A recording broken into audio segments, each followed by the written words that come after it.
Santri Kalong TV, media dakwah Ahlu Sunnah wal Jamaah. Di dalam kitab Muhtar Fatih surah bersabda, apabila kamu tamu masuk pada satu kaum, ia masuk membawa rezekinya. Jadi ketika ada tamu masuk ke rumah, sungguhnya dia membawa rezeki dari Allah Subhanahu wa taala. Membawa rezekinya.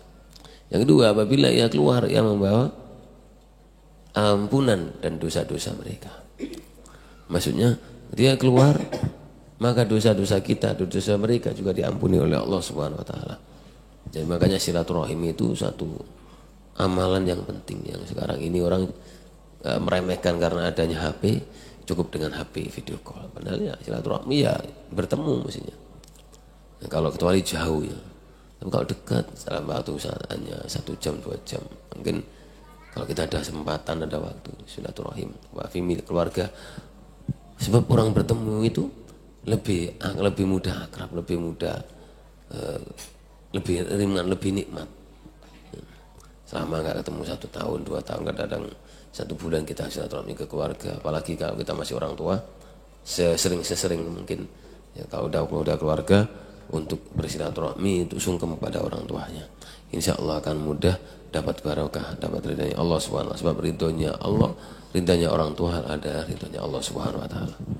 Selanjutnya hadis, apabila seorang laki-laki mengajak istrinya ke tempat tidurnya dan ia menolak, lalu ia tidur dalam keadaan marah kepadanya, maka para malaikat melanatnya sampai pagi. Hadis Abu Hurairah. Hadis ini mengingatkan kepada istri, tapi kita juga paham. Istri juga manusia, mungkin capek, mungkin lagi nggak cocok dengan sikap kita. Dia terus janganlah emosi. Bayangkan kalau ada kita menginginkan sesuatu lalu istri nggak mau, mungkin nggak punya alasan, namanya perempuan. Kalau kita mangkal sampai 10 saat itu dia mati. Kok teganya antum ya? Kayak bahasa itu kan.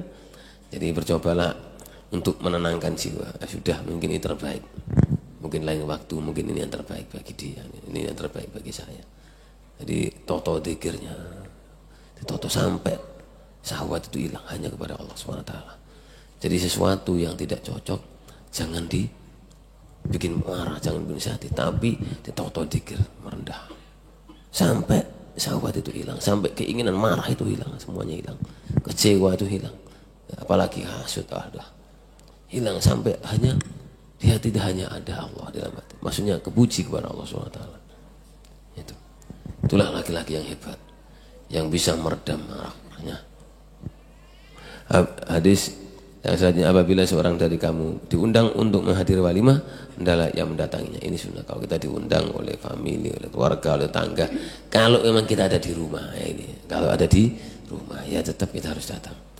Tetapi kalau kita nggak ada di rumah, kalau bisa diwakilkan kan anaknya atau saudaranya, jangan orang lain yang besar yang sekiranya sudah pantas untuk mendatangi.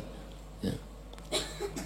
Ya, kalau nggak bisa, kalau sekarang bisa, maaf ya saya di luar kota saya nggak bisa datang, mau maaf misalnya.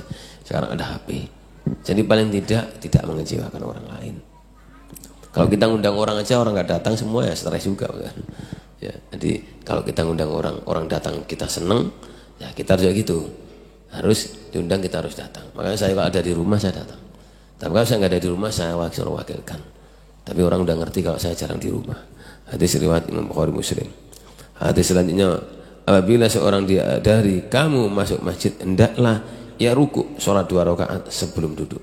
Ini disunahkan apabila kita masuk masjid, ya, maka kita sunahkan untuk sholat tahiyatul masjid. Ini kadang-kadang kalau ada pengajian, ada kiai, ustadz ini, nanti masuk ustadz ya. Ustadz Bais misalnya diundang ceramah di masjid, nanti sholat sunnah. Jangan malu, biar semua mungkin masuk masjid nggak mau tahu kalau saya gitu. Bisa masjid, ya saya sholat sunnah. Mau banyak orang ya sudah, saya nggak pusing karena ini sunnah.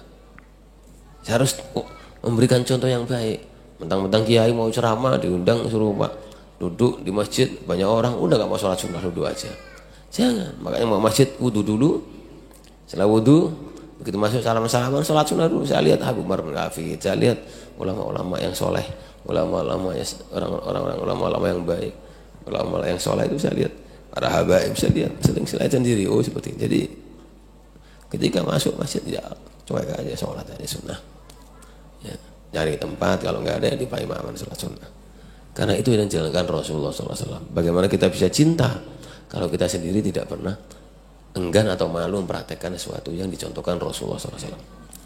Apabila masuk bulan Ramadan, pintu-pintu langit dibuka dan pintu-pintu jahanam ditutup dan setan-setan diikat dengan rantai. Hadis selanjutnya. Jadi ketika bulan Ramadan buka, biasanya maghrib itu mulai dibuka pintu Ramadan, pintu rahmat.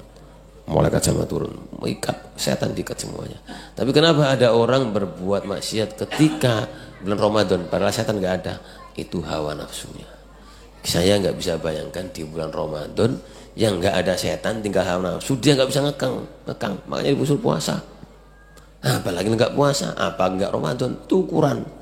Ramadan aja kita suka marah gitu, maksiat lagi. Kalau nggak Ramadan lebih parah lagi. Bagaimana bisa ngekang? Ramadan aja nggak mau tahan. Ini pintu jahanam ditutup. Maksudnya semua perbuatan salah kecuali syirik, kecuali berada ke orang tua, katanya dua ulama, yaitu ditutup, itu maksudnya tidak diangkat ke langit. Hadis riwayat Imam Bukhari dan Muslim. Hadis selanjutnya, apabila seorang dari kamu melihat mimpi yang tidak disukainya, hendaknya dia meludah ke kiri 3 kali dan mohon perlindungan kepada Allah. A'udzubillahi minasyaitonir rajim. Bismillahirrahmanirrahim. Lalu 3 kali dan berpindah dari sisi yang berbaring di atasnya. Misalnya ngiri jadi kanan atau kanan jadi ngiri atau dia terlentang. Jadi meludah kiri lalu baca ta'awudz 3 kali lalu pindah posisi. Insya Allah saat kita lakukan, maka mimpi yang buruk itu akan terhindar.